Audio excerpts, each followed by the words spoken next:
Nous avons ici une liste d'élèves d'une école. Pour chaque enfant, une série de renseignements a été saisie, allant jusqu'aux références des parents, l'adresse, et nous allons essayer de l'utiliser pour rechercher des renseignements concernant chaque enfant.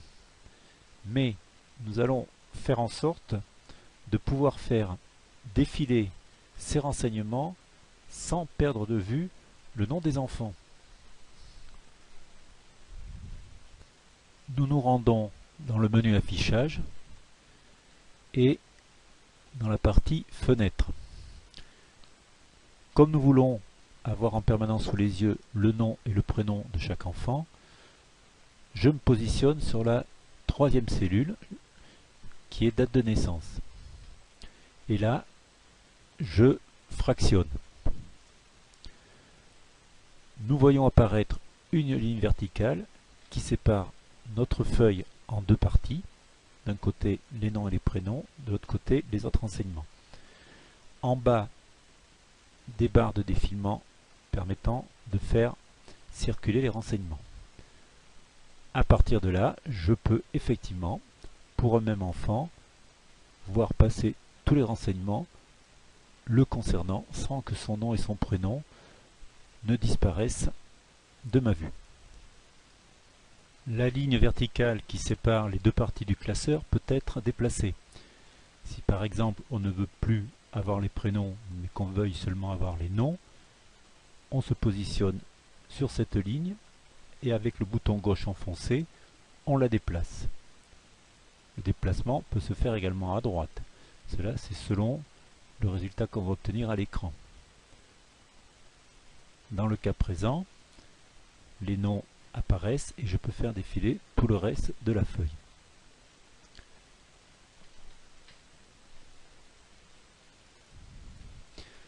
Si je veux rendre impossible le déplacement de cette ligne, je me rends dans le menu sur Figer les volets. Et là, je choisis Figer les volets et à ce moment-là, ma ligne devient fine, mais par contre, on constate que je ne peux plus faire défiler la partie gauche de mon écran. Seuls les renseignements figurant à droite de la ligne peuvent se déplacer. On dit que les volets sont figés. Je peux les libérer à tout moment de façon à retrouver la possibilité de déplacer mes deux zones. Il reste deux options disponibles. Figer la ligne supérieure. Si je le fais, je peux faire défiler verticalement les renseignements. Par contre, j'aurai toujours les noms des champs qui permettront de savoir à quoi correspondent ces renseignements. On peut aussi figer la première colonne.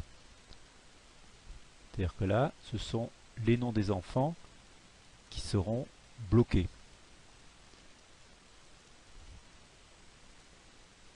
À tout moment, je peux décider de libérer mes volets et de retomber sur ma feuille d'origine. Il est possible également de figer les volets verticalement et horizontalement. Si par exemple je veux garder la liste des champs toujours visible en même temps que la liste des noms, je vais me positionner dans la première cellule située sous les noms des champs et à droite de la liste des noms des enfants.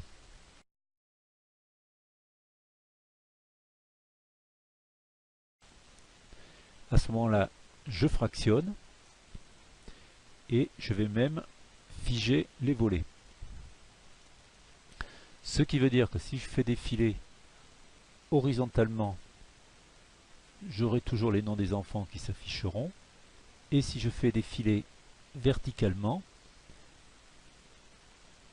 je ne perdrai pas de vue ce à quoi correspondent les renseignements.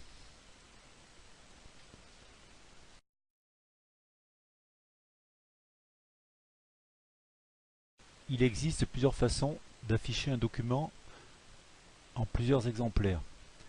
Soit on veut afficher le même document à des endroits différents, de façon à pouvoir faire des corrections ou des modifications simultanées.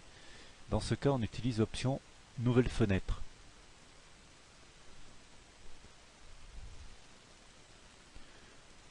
Une seconde fenêtre avec le document identique au premier est ouverte et nous allons pouvoir vérifier que si nous modifions une donnée dans l'un d'entre eux, elle se modifiera automatiquement dans l'autre. 700 ici, 700 ici.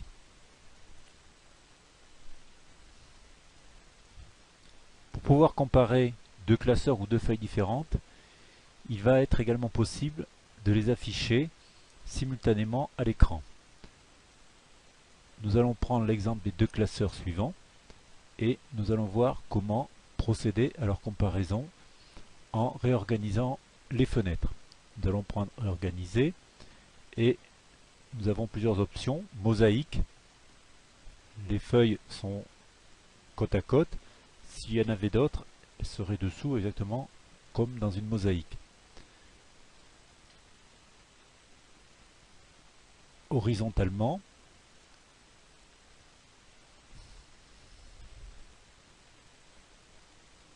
verticalement,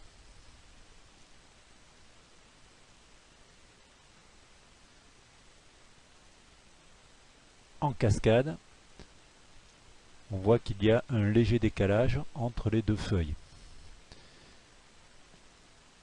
On peut faire en sorte que la fenêtre du classeur actif, c'est-à-dire celui sur lequel on va travailler, ou celui qui va servir de point de comparaison principal, soit placé devant.